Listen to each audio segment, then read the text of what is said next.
নমস্কাৰ বন্ধু বান্ধৱীসকল। আজি মই মোৰ ভিডিঅ'টো ঘৰৰ পৰা আৰম্ভ কৰিছোঁ। আজিৰ পৰা কিছুদিনৰ আগতে মই এটি ভিডিঅ' দিছিলোঁ। সেই ভিডিঅ'টিত দুজন অসহায় মানুহৰ কথা কৈছিলোঁ আৰু তেওঁলোকক সহায় কৰিম বুলি কথা দিছিলোঁ। আজিৰ দিনটোত সেই কথা পূৰণ কৰিবলৈ মই তেওঁলোকৰ ঘৰলৈ যাবলৈ ওলাইছোঁ। আজি দেউতা নামঘৰলৈ গৈছে, ঘৰত নাই। সেইবাবে দেউতাৰ আশীৰ্বাদ মনত লৈ মাৰ চৰণ চুই মোৰ এই যাত্ৰাত আগবাঢ়িছোঁ। আজি এই যাত্ৰাত মোৰ লগত আছে মোৰ বন্ধু বিজু, দুগৰাকী বৌ, দুজন ককাই, ভতিজা বিকি, মামী আৰু এজনী কণমানি ভণ্টি। সকলোৱে মোৰ সৈতে মিলি এই সহায়টো কৰিবলৈ আগবাঢ়ি আহিছে। সৌ গাড়ীখনতে আছে আটাইবিলাক। আমি দুজন বাইকত আৰু এনেদৰে কিছুদূৰ আহি আমি পালোহি গেমন। এয়া দেখিব পাইছে গেমনৰ টোল গেট।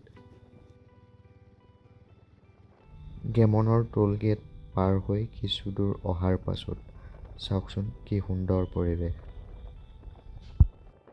আৰু এনেদৰে সুন্দৰ সুন্দৰ পৰিৱেশবোৰ উপভোগ কৰি আমি কিছুদূৰ অহাৰ পাছত পালোহি শ্ৰী শ্ৰী কলিয়াই থান। পোনপ্ৰথমে থানৰ কাষতে থকা দোকান এখনত দুগছি বন্তি, ধূপ আৰু এটি শলাই লৈ মই থানৰ ভিতৰলৈ সোমাই আহিলোঁ।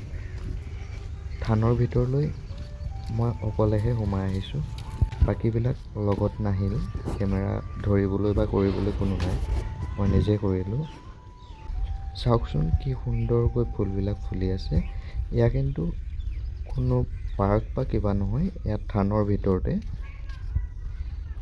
ফুলনি বাৰীখন পাই পেলাই এয়া ফ্ৰণ্টত থানৰ গেট দেখিছে আপোনালোকে।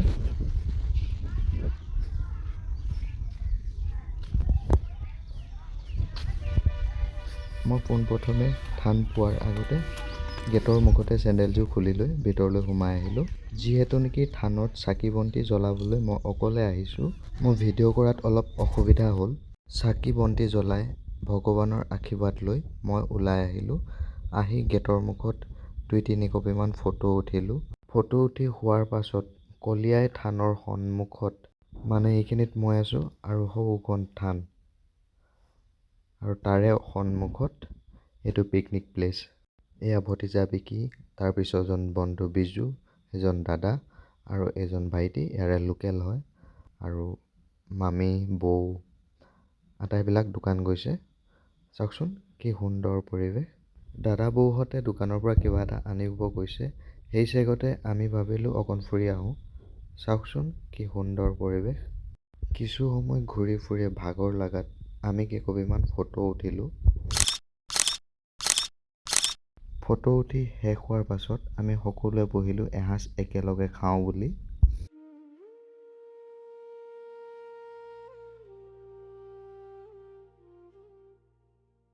এই দুজন ককাই, মামী, দুগৰাকী বৌ, এজন ইয়াৰে ভাইটি, এজন বিকি, এয়া ভণ্টি আৰু এয়া বিজু। মামী আৰু ভণ্টিৰ ঘৰ ইয়াতে কলি থানৰ পৰা অলপ আগত। খাই বৈ শেষ হোৱাৰ পাছত ভিডিঅ' ক্লিপ এটি লৈ আমি আমাৰ যাত্ৰা আকৌ ইয়াৰ পৰা আৰম্ভ কৰিলোঁ। কিছুদূৰ গৈ তেওঁলোকৰ ঘৰ পালোগৈ। তেওঁলোকৰ জীৱনটো যথেষ্ট সংগ্ৰামেৰে ভৰা।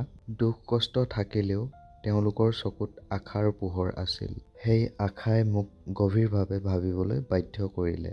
আৰু মই নিজকে সুধিলোঁ, যদি এই সময়ত মই সহায় নকৰোঁ তেন্তে মানুহ হৈ জন্ম লোৱা অৰ্থ বা কি?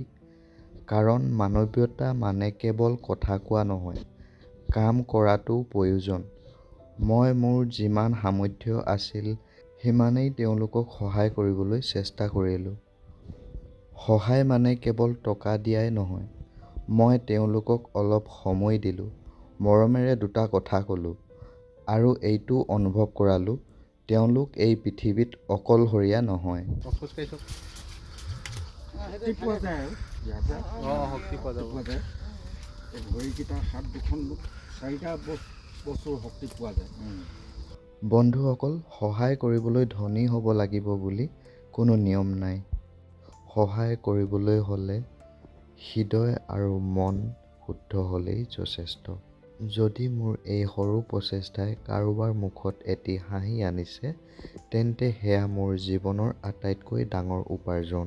শেষত আপোনালোকক এটা কথাই ক'ব বিচাৰোঁ, যেতিয়াই সুযোগ পায় কাৰোবাক সহায় কৰিব নাপাহৰিব। কাৰণ আজি আপুনি কাৰোবাক সহায় কৰিলে, জীৱনত কাৰোবাক আপোনাৰ বাবে পঠিয়াব।